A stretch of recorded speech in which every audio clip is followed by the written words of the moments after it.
Welcome back to my channel. ಹೇಗಿದ್ರೆ ಎಲ್ಲರೂ ಚೆನ್ನಾಗಿದ್ದೀರಾ ಅಂತ ಅನ್ಕೋತೀನಿ. ಮತ್ತೆ ಮಳೆ ಸ್ಟಾರ್ಟ್ ಆಯ್ತು. ಬೆಳಗ್ಗೆ 7 ಅಷ್ಟರಲ್ಲಿ ಮಳೆ ಬರ್ತಾ ಇತ್ತು ಇವತ್ತು. ಮತ್ತು ಈ ವ್ಲಾಗ್ ಬಂದ್ಬಿಟ್ಟು ಆಗಸ್ಟ್ 15th ಡೇ ವ್ಲಾಗ್ ಇದು. ನಿನ್ನೆಯಿಂದನೇ ಆರು ಹೇಳ್ತಾ ಇದ್ಲು, ಅಮ್ಮ ನೀನು ನಾಳೆ ಬೆಳಿಗ್ಗೆ ರಂಗೋಲಿ ಹಾಕ್ಬೇಕಾದ್ರೆ ಫ್ಲಾಗ್ ಚಿತ್ರನೇ ತೆಗಿಬೇಕು ಅಂತ ಹೇಳಿದ್ಲು ನಿನ್ನೆನೇ ಹೇಳಿದ್ಲು ನನಗೆ. ಸೊ ನಾನು ಕೂಡ ಓಕೆ ಅಂತ ಹೇಳಿ ಇವತ್ತು ಫ್ಲಾಗ್ ಚಿತ್ರನ ತೆಗೆದಿದ್ದೆ, ಇಂಡಿಪೆಂಡೆನ್ಸ್ ಡೇ ಇರೋದ್ರಿಂದ. ಮತ್ತು ಸೈಡಲ್ಲಿ ಭಾರತ ನಕ್ಷೆ ಕೂಡ ತೆಗೆದಿದ್ದೆ.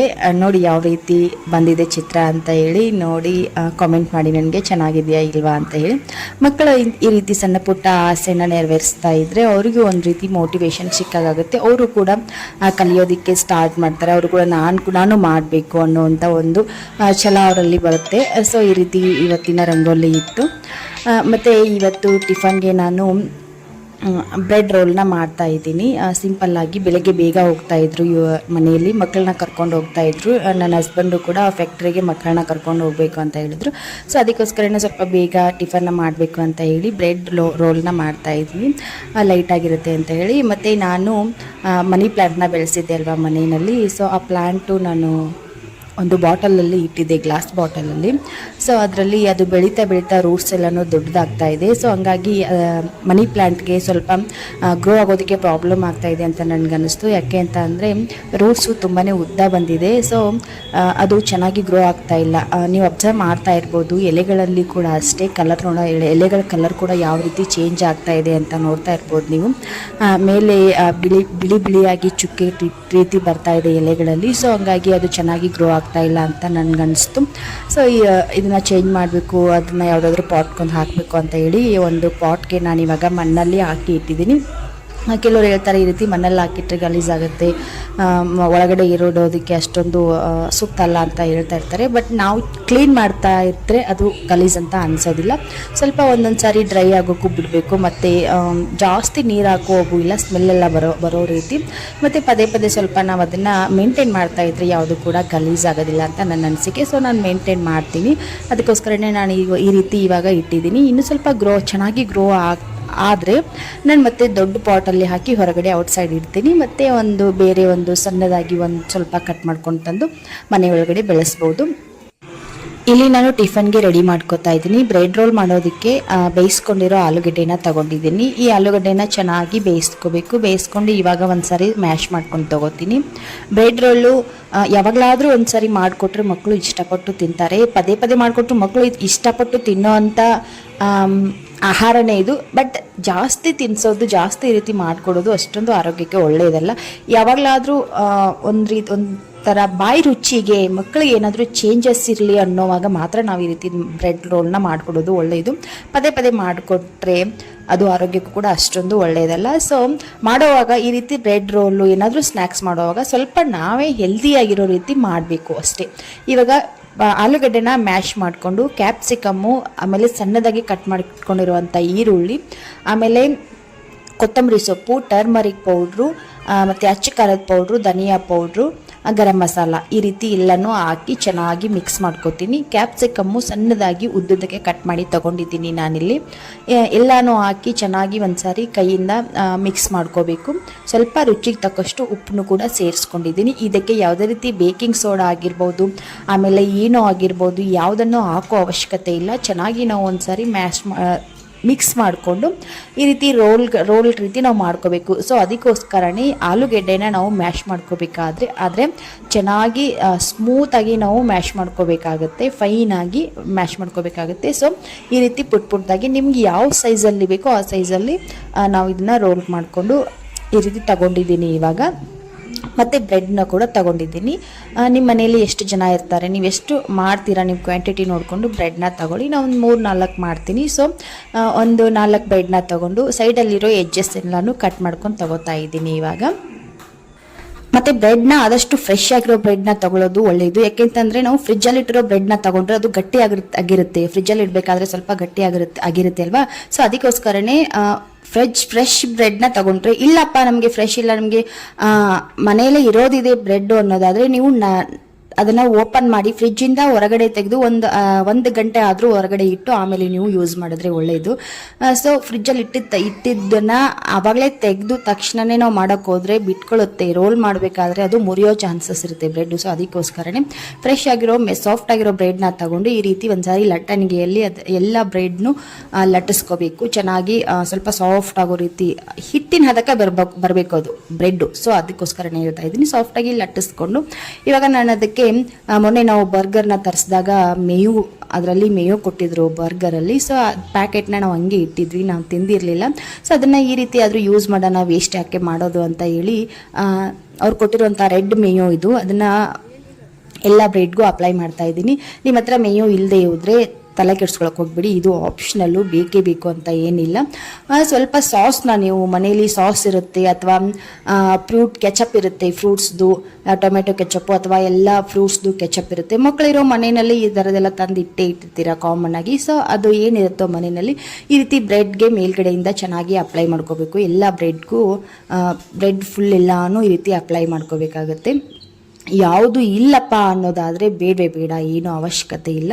ಸೊ ಇರೋದ್ರಲ್ಲೇ ನಾವು ಏನಿರುತ್ತೆ ಮನೆಯಲ್ಲಿ ಅದನ್ನೇ ಹದವಾಗಿ ಮಕ್ಕಳಿಗೆ ಮಾಡಿಕೊಡ್ಬೇಕು ಅಷ್ಟೇ. ಮಕ್ಕಳ ರುಚಿಗೆ ಅನುಗುಣವಾಗಿ ಮಾಡಿಕೊಡ್ಬೇಕು. ಮತ್ತು ಮಕ್ಕಳ ಹೆಲ್ತ್ ಕೂಡ ತುಂಬಾ ಒಳ್ಳೆಯದು. ಈ ರೀತಿ ನಾವು ಏನಾದರೂ ಮಾಡಿಕೊಡ್ಬೇಕಾದ್ರೆ ಮಕ್ಕಳ ಹೆಲ್ತ್ನ ನಾವು ತಲೆಯಲ್ಲಿ ಇಟ್ಕೊಂಡು ಅವ್ರ ಹೆಲ್ತ್ಗೆ ಒಳ್ಳೆಯದಾಗುವ ರೀತಿ ನಾವು ಮಕ್ಕಳಿಗೆ ಅಡುಗೆನ ಮಾಡಿಕೊಡ್ಬೇಕಾಗತ್ತೆ. ಸೊ ಇವಾಗ ಎಲ್ಲ ಬ್ರೆಡ್ಗೂ ಕೂಡ ನಾನು ಮೇಯೋನ ಅಪ್ಲೈ ಮಾಡಿದ್ದೀನಿ. ಅಪ್ಲೈ ಮಾಡಿದಾದಮೇಲೆ ಮೇಲ್ಗಡೆಯಿಂದ ಅದರಲ್ಲಿನೇ ಕೊಟ್ಟಿರೋವಂಥ ಮತ್ತೆ ಒಂದು ವೈಟ್ ಮೇಯೋ ಮನೇಲಿ ಕೂಡ ಇದೆ, ನಮ್ಮ ಮನೇಲಿ ಕೂಡ ಇದೆ. ಸೊ ಅಲ್ಲಿ ವೈಟ್ ಮೇಯೋ ಕೂಡ ಕೊಟ್ಟಿದ್ರು, ಅದನ್ನು ಕೂಡ ಅಪ್ಲೈ ಮಾಡ್ತಾ ಇದ್ದೀನಿ. ನೀವು ಇಲ್ಲದೆ ಹೋದರೆ ಮೇಯೋ ಹಾಕೋ ಅವಶ್ಯಕತೆ ಇಲ್ಲ. ಇವಾಗ ಎಲ್ಲ ಬ್ರೆಡ್ಗೂ ಮೇಯೋನ ಅಪ್ಲೈ ಮಾಡಿ ಆದಮೇಲೆ ನಾನು ಆವಾಗಲೇ ರೆಡಿ ಮಾಡಿ ಇಟ್ಕೊಂಡಿರುವಂಥ ಆಲೂಗಡ್ಡೆ ಮಸಾಲಾನ ರೋಲ್ ಮಾಡಿ ಇಟ್ಟಿದ್ದೆ ನೋಡಿ.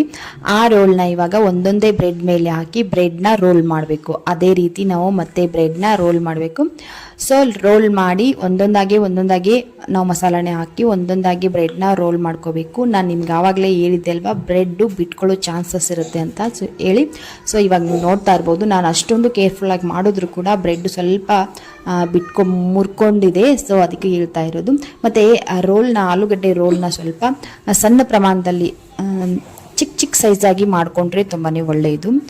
ನೋಡಿಕೊಂಡು ಬ್ರೆಡ್ ಸೈಜ್ನ ನೋಡಿಕೊಂಡು ನಾವು ಚಿಕ್ಕದಾಗಿ ರೋಲ್ನ ಹಾಕಿ ಈ ರೀತಿ ರೋಲ್ನ ಮಾಡಿ ಇಟ್ಕೋಬೇಕಾಗತ್ತೆ. ಓಕೆ ನೋಡಿ, ಇವಾಗ ಇಲ್ಲಿ ಎಲ್ಲ ಬ್ರೆಡ್ ರೋಲ್ನು ನಾನು ರೆಡಿ ಮಾಡಿ ಇಟ್ಟಿದ್ದೀನಿ. ಇವಾಗ ನೆಕ್ಸ್ಟ್ ಇದನ್ನು ಡೈರೆಕ್ಟಾಗಿ ಎಣ್ಣೆಯಲ್ಲಿ ಫ್ರೈ ಮಾಡಬೇಕಾಗಿರೋದಷ್ಟೇ. ಇವಾಗ ನಾನು ಎಣ್ಣೆನ ಬಿಸಿಗಿಟ್ಟು ಎಣ್ಣೆಯಲ್ಲಿ ಡೀಪ್ ಫ್ರೈನ ಮಾಡ್ಕೋತಾ ಇದ್ದೀನಿ. ನೀವು ಏನಾದರೂ ಬ್ರೆಡ್ ಕ್ರಮ್ಸ್ನಲ್ಲಿ ತೆಗಿತೀನಿ, ಬ್ರೆಡ್ ಕ್ರಮ್ಸ್ ಹಾಕಿ ನಾವು ಫ್ರೈ ಮಾಡ್ಕೋತೀವಿ ಅನ್ನೋರಾದರೆ ಸ್ವಲ್ಪ ಕಾರ್ನ್ಫ್ಲೋರ್ನ ನೀರಿಗೆ ಹಾಕಿ ಕಾರ್ನ್ಫ್ಲೋರ್ನ ಚೆನ್ನಾಗಿ ಬೀಟ್ ಮಾಡಿಬಿಟ್ಟು ಆ ಕಾರ್ನ್ಫ್ಲೋರ್ ನೀರಲ್ಲಿ ಮೊದಲಿಗೆ ಬ್ರೆಡ್ನ ಅದ್ದಿ ಆಮೇಲೆ ನೀವು ಬ್ರೆಡ್ ಕ್ರಮ್ಸಲ್ಲಿ ಆ ರೋಲ್ನ ಹಾಕಿ ಸ್ವಲ್ಪ ಹೊರಳಾಡಿಸಿ ಆಮೇಲೆ ನೀವು ಫ್ರೈ ಮಾಡ್ಕೋಬೋದು. ನಾನಿಲ್ಲಿ ಡೈರೆಕ್ಟಾಗಿ ಎಣ್ಣೆಯಲ್ಲಿ ಬ್ರೆಡ್ ರೋಲ್ನ ಫ್ರೈ ಮಾಡ್ಕೋತಾ ಇದ್ದೀನಿ. ಚೆನ್ನಾಗಿ ಕಲರ್ ಚೇಂಜ್ ಆಗೋವರೆಗೂ ನಾವು ಎಣ್ಣೆಯಲ್ಲಿ ಡೀಪ್ ಫ್ರೈ ಮಾಡ್ಕೋಬೇಕಾಗುತ್ತೆ. ಇದನ್ನು ಶಾಲೋ ಫ್ರೈ ಏನಾದರೂ ಮಾಡ್ಕೋತೀನಿ ಅನ್ನೋದಾದರೆ ಅಷ್ಟೊಂದು ಚೆನ್ನಾಗಿ ಅನಿಸೋದಿಲ್ಲ. ಸೊ ಅದಕ್ಕೋಸ್ಕರನೇ ಎಣ್ಣೆಗೆ ಹಾಕಿ ಡೀಪ್ ಫ್ರೈನೇ ಮಾಡ್ಕೋಬೇಕಾಗುತ್ತೆ. ತುಂಬ ಟೇಸ್ಟಿಯಾಗಿ ಬರುತ್ತೆ ಈ ಬ್ರೆಡ್ ರೋಲು, ತುಂಬಾ ಚೆನ್ನಾಗಿರುತ್ತೆ. ಸೊ ಈ ರೀತಿ ನಾವು ಮಾಡ್ಕೋಬೇಕಾದ್ರೆ ಸ್ವಲ್ಪ ಹೆಲ್ದಿಯಾಗಿ ನಾವು ಏನಾದರೂ ಟ್ರೈ ಮಾಡಬೇಕು ಅಷ್ಟೇ. ಅದರಲ್ಲೂ ಈ ರೀತಿ ಬ್ರೆಡ್ ಎಲ್ಲನೂ ಮಕ್ಕಳಿಗೆ ಕೊಡೋದು ತುಂಬಾ ಅಷ್ಟೊಂದು ಒಳ್ಳೆಯದಲ್ಲ. ಸೊ ಯಾವಾಗಲಾದರೂ ಓಕೆ ಕೊಡ್ಬೋದು.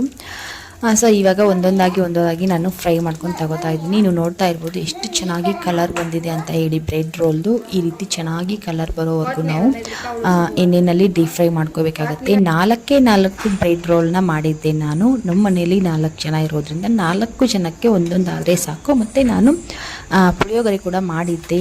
ಸೊ ಅದಕ್ಕೋಸ್ಕರ ಒಂದೊಂದು ಎಲ್ರಿಗೂ ಸೈಡ್ ನೆಂಚ್ಕೊಳ್ಳೋಕ್ಕೆ ಅಂತ ಹೇಳಿ ಬ್ರೆಡ್ ರೋಲ್ನ ಮಾಡಿದ್ದೆ.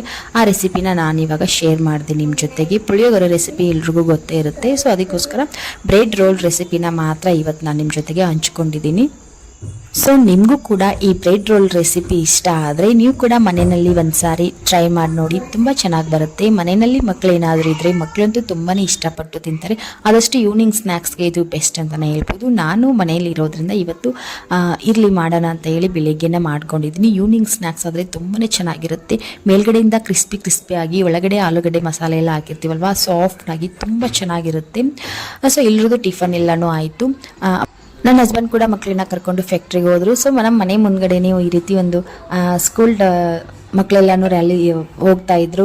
ಈ ರೀತಿ ಹೋಗ್ತಾ ಇರೋದು ನೋಡಬೇಕಾದ್ರೆ ನಮಗೂ ಕೂಡ ನಮ್ಮ ಸ್ಕೂಲ್ ಡೇಸ್ ನೆನಪಾಯಿತು. ಸೊ ಇಷ್ಟ ಆಗಿ ಒಂದು ವಿಡಿಯೋನ ಶೂಟ್ ಮಾಡಿಕೊಂಡೆ. ಮತ್ತು ನನ್ನ ಹಸ್ಬೆಂಡು ಅಲ್ಲಿ ಫ್ಯಾಕ್ಟ್ರಿಯಿಂದಾನೇ ನನಗೆ ವಿಡಿಯೋ ಕಾಲ್ ಮಾಡಿದ್ರು. ಅವ್ರ ಸಿಸ್ಟಮ್ ಮುಂದೆ ಮಕ್ಕಳನ್ನೆಲ್ಲ ಕರ್ಕೊಂಡೋಗಿ ಅಲ್ಲಿ ಅವ್ರ ಕಂಪ್ಯೂಟರ್ ಸಿಸ್ಟಮ್ ಮುಂದೆ ಕೂತ್ಕೊಂಡು ನಮ್ಮ ಗುಂಡನಿಗೆ ಏನೋ ಒಂದು ರೀತಿ ಅದು ಖುಷಿ ಅನಿಸ್ತಾ ಇದೆ. ಎಷ್ಟು ಚೆನ್ನಾಗಿ ಅವ ಎಂಜಾಯ್ ಮಾಡ್ತಾ ಇದ್ದಾನೆ ನೋಡಿ, ಲ್ಯಾಪ್ಟಾಪ್ ಎಲ್ಲನೂ ವರ್ಕ್ ಮಾಡ್ತಾ. ಅವರು ವಿಡಿಯೋ ಕಾಲ್ ಮಾಡಿ ನಂಗೆ ತೋರಿಸಿದಾಗ ಚೆನ್ನಾಗಿ ಅನಿಸ್ತು. ವಿಡಿಯೋ ಮಾಡ್ಕೊಂಡು ಬನ್ನಿ ಅಂದಿದ್ದಕ್ಕೆ ಅವರು ಕೂಡ ವಿಡಿಯೋ ಮಾಡ್ಕೊಂಡು ಬಂದರು.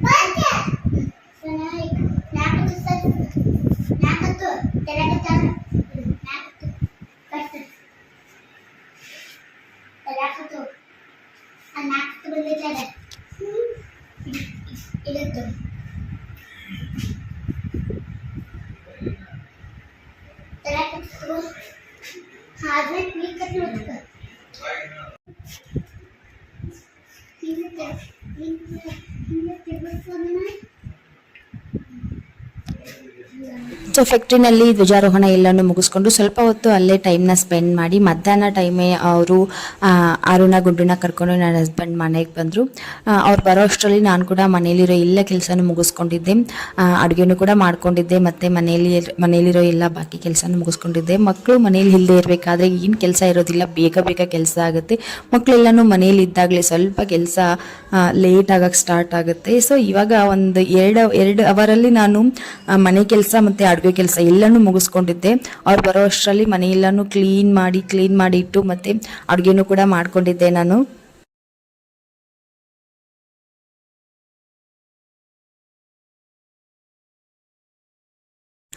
ಇಲ್ಲಿ ಮಧ್ಯಾಹ್ನ ಊಟಕ್ಕೆ ಅಂತ ಹೇಳಿ ನಾನು ಚಪಾತಿನ ಮಾಡಿದ್ದೆ. ಚಪಾತಿ ಸ್ವಲ್ಪ ಜಾಸ್ತಿನೇ ಮಾಡ್ಕೊಂಡಿದ್ದೀನಿ ಇವತ್ತು. ಮಧ್ಯಾಹ್ನ ಅಂದರೆ ಸಾಯಂಕಾಲಕ್ಕೂ ಚಪಾತಿ ಆಗುತ್ತೆ ಅಂತ ಹೇಳಿ ಜಾಸ್ತಿನೇ ಮಾಡ್ಕೊಂಡಿದ್ದೀನಿ. ಮತ್ತು ಮಡಿಕೆ ಕಾಳು ಪಲ್ಯನೂ ಕೂಡ ಮಾಡ್ಕೊಂಡಿದ್ದೀನಿ. ಮಿಕ್ಸ್ ಮಡಿಕೆ ಕಾಳು ಪಲ್ಯ ಇದು.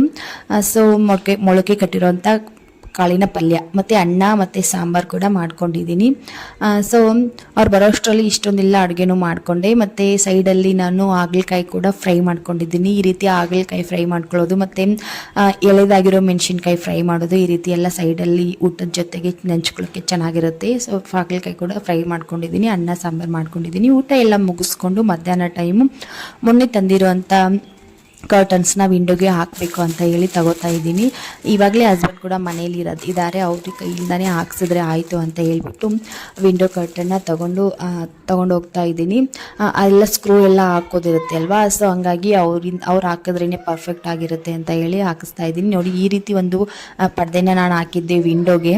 ಸೊ ಏನು ಮಾಡೋಕ್ಕಾಗಲ್ಲ, ಎಷ್ಟಿರುತ್ತೋ ಅಷ್ಟರಲ್ಲಿನೇ ಮಾಡಬೇಕು. ಇವಾಗಲೇ ತರಿಸ್ಕೊಂಡು ಇವಾಗಲೇ ನಮ್ಗೆ ಎಲ್ಲ ರೀತಿ ಪರ್ಫೆಕ್ಟಾಗಿ ಎಲ್ಲನೂ ಬೇರೆಯವ್ರ ಮನೇಲಿ ಯಾವ ರೀತಿ ಇರುತ್ತೋ ನಮ್ಮ ಮನೆಯಲ್ಲೂ ಅದೇ ರೀತಿ ಇರುತ್ತೆ ಅಂತ ಅಂದರೆ ಜೀವನ ಆಗೋದಿಲ್ಲ. ಸೊ ಯಾವ ರೀತಿ ಇರುತ್ತೋ ಅದೇ ರೀತಿ ಇರೋದ್ರಲ್ಲಿ ಅಡ್ಜಸ್ಟ್ ಮಾಡ್ಕೊಂಡು ಹೋಗಬೇಕು. ಸೊ ಎಷ್ಟು ದಿನ ಆಯಿತು ನಾವು ಹೊರಗಡೆ ಬಂದು, ಆದರೂ ಕೂಡ ನಾನು ವಿಂಡೋ ಕರ್ಟನ್ನ ತೊಗೊಂಡಿದ್ದಿದ್ದಿಲ್ಲ.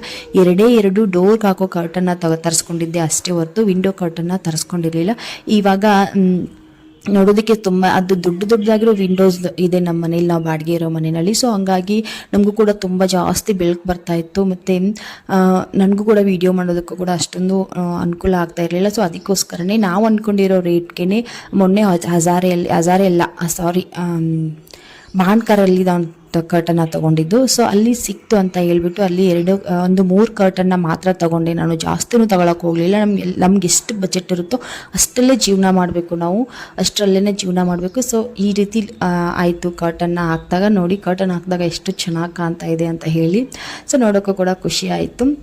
ಹಾಗೆ ಒಂದೊಂದೇ ಐಟಮ್ಸ್ನ ತಗೋತಾ ಹೋಗಬೇಕು ಹೊರತು ಎಲ್ಲನೂ ಅವ್ರ ಮನೇಲಿ ಇರೋದೈತೆ ನಮಗೂ ಬೇಕು ಅಂತ ಬಯಸ್ತಾ ಕೂತ್ರೆ ಜೀವನ ಆಗೋದಿಲ್ಲ. ಸೊ ಮತ್ತು ಎಷ್ಟು ಮಾಡಿದ್ರು ಕೂಡ ನಾವು ಸೈಡಲ್ಲಿ ಬಾಗಿಲ ಹತ್ರ ಇರೋವಂಥ ವಿಂಡೋ ಕರ್ಟನ್ ಕೂಡ ನಾನು ಒಂದೇ ಒಂದು ಸೆಲೆಕ್ಟ್ ಮಾಡಿದೆ. ನಮ್ಮ ಹಸ್ಬೆಂಡು ಇನ್ನೊಂದು ತಗೊಳ್ಳೋಣ ಅಂತ ಹೇಳಿದ್ರು. ನನ್ಗೇನು ಅನಿಸ್ತು ಅಂತ ಅಂದರೆ ಈ ವಿಂಡೋಕ್ಕೆ ನಾನು ಬಾಗಿಲ ಹತ್ರ ಇರೋ ವಿಂಡೋ ಸ್ವಲ್ಪ ಚಿಕ್ಕದಾಗಿದೆ ಅಂತ ಅಂದ್ಕೊಂಡೆ ನಾನು. ಸೊ ಅದಕ್ಕೋಸ್ಕರ ನಾನು ಇನ್ನೊಂದು ತಗೊಳಕ್ಕೆ ಹೋಗಲಿಲ್ಲ. ಬಟ್ ಒಂದೇ ಹಾಕಿರೋದಕ್ಕೆ ಅದು ಚಿಕ್ಕದೇ ಆಯಿತು. ಕರ್ಟನ್ ಕೂಡ ತುಂಬಾ ಚಿಕ್ಕದಾಗಿ ಅನಿಸ್ತು. ಸೊ ಅಷ್ಟೊಂದು ಚೆನ್ನಾಗಿ ಕಾಣ್ತಾ ಇರಲಿಲ್ಲ. ನನಗೆ ಬೇಜಾರಾಯಿತು ಇನ್ನೊಂದು ತಗೊಳ್ಳಿಲ್ಲ ಅಂತ ಹೇಳಿ. ಇಟ್ಸ್ ಓಕೆ, ಇವಾಗ ಅದೊಂದನ್ನೇ ಹಾಕ್ತೀವಿ. ಮತ್ತೆ ಯಾವಾಗಲಾದರೂ ಹೊರಗಡೆ ಹೋದಾಗ ಅದೇ ಕಲರ್ ನೋಡಿಬಿಟ್ಟು ಇನ್ನೊಂದು ತರಿಸ್ಕೊಂಡ್ರೆ ಆಯಿತು ಅಂತ ಹೇಳಿ ಮತ್ತೆ ನನಗೆ ನಾನೇ ಸಮಾಧಾನ ಮಾಡ್ಕೊಂಡೆ. ಬೈತಾ ಇದ್ರು ನನ್ನ ಹಸ್ಬೆಂಡು, ಇನ್ನೊಂದು ತಗೊಂಡಿದ್ರೆ ಆಗ್ತಾ ಇತ್ತಲ್ವಾ ಅಂತ ಹೇಳಿ. ಸೊ ಏನು ಮಾಡೋಕ್ಕಾಗಲ್ಲ, ಎಲ್ಲಾದರೂ ಉಳ್ಸೋಕೆ ಹೋಗಿ ಈ ರೀತಿ ಆಗುತ್ತೆ ನೋಡಿ. ಇಟ್ಸ್ ಓಕೆ, ಮತ್ತೆ ಒಂದು ತರಿಸ್ಕೊಂಡ್ರೆ ಆಯಿತು. ಇವಾಗ ಇಲ್ಲಿ ನಾನು ಸಾಯಂಕಾಲ ದೀಪ ಹಚ್ಚಿ ಊದ್ಕಡ್ಡಿನ ಹೊರಗಡೆ ಚುಚ್ಚೋಕೆ ಅಂತ ಬಂದಿದ್ದೆ. ಹೊರಗಡೆ ಬಾಗಿಲಿಗೆ ಹಾಕಕ್ಕಂತ ಬಂದಾಗ ನಾನು ಗಿಳಿಗಳನ್ನ ನೋಡಿದೆ, ತುಂಬ ಇಷ್ಟ ಆಯಿತು, ತುಂಬ ಖುಷಿ ಆಯಿತು. ನನಗೆ ಇಷ್ಟ ಅನ್ನೋಕ್ಕಿಂತ ತುಂಬ ಖುಷಿ ಆಯಿತು ನನಗೆ ಗಿಳಿಗಳನ್ನ ನೋಡಿ. ಇತ್ತೀಚೆಗೆ ನಾನು ಗಿಳಿನ ನೋಡೇ ಇರಲಿಲ್ಲ. ನಾನು ಚಿಕ್ಕವಳಿದ್ದಾಗ ಅಜ್ಜಿ ಊರಿಗೆ ಹೋದಾಗ ಅಂತ ಸಾಕಷ್ಟು ಗಿಳಿಗಳು, ಮತ್ತು ಮನೆಯಲ್ಲಿ ಕೂಡ ನಾವು ಸಾಕಿದ್ವಿ ಆ ಟೈಮ್ನಲ್ಲಿ. ಆವಾಗ ಗೊತ್ತಿತ್ತು, ಇವಾಗಂತೂ ನಾನು ನೋಡೇ ಇರಲಿಲ್ಲ. ತುಂಬ ಖುಷಿ ಆಯಿತು ಗಿಳಿಗಳನ್ನ ನೋಡಿದಾಗ. ನಮ್ಮ ಮನೆ ಎದುರುಗಡೆ ಟೆರೆಸ್ ಮೇಲೆ ಕೂತಿದ್ದು, ಅದು ಎಷ್ಟು ಚೆನ್ನಾಗಿ ಆಟ ಆಡ್ತಾಯಿತ್ತು. 5 ಗಿಳಿಗಳಿತ್ತು, ಎಕ್ಸ್ಟ್ರಾ ಗಿಳಿ ಇರಲಿಲ್ಲ, ಕಡಿಮೆನೂ ಇಲ್ಲ. 5 ಗಿಳಿಗಳು ಕೂಡ ಹೋದ್ರೆ ಎಲ್ಲನೂ ಒಂದೇ ಸಾರಿ ಹೋಗೋವು.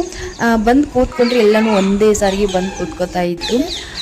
ನೋಡಿ ಎಷ್ಟು ಚೆನ್ನಾಗಿ ಕಾಣ್ತಾ ಇದೆ, ಎಷ್ಟು ಚೆನ್ನಾಗಿ ಕೂಗೋದಾಗಿರ್ಬೋದು, ಎಷ್ಟು ಚೆನ್ನಾಗಿ ಅನಿಸ್ತಾ ಇದೆ. ನೋಡ್ತಾ ಇದ್ರೇ ಒಂದು ರೀತಿ ಖುಷಿ ಆಗುತ್ತೆ ನೋಡಿ.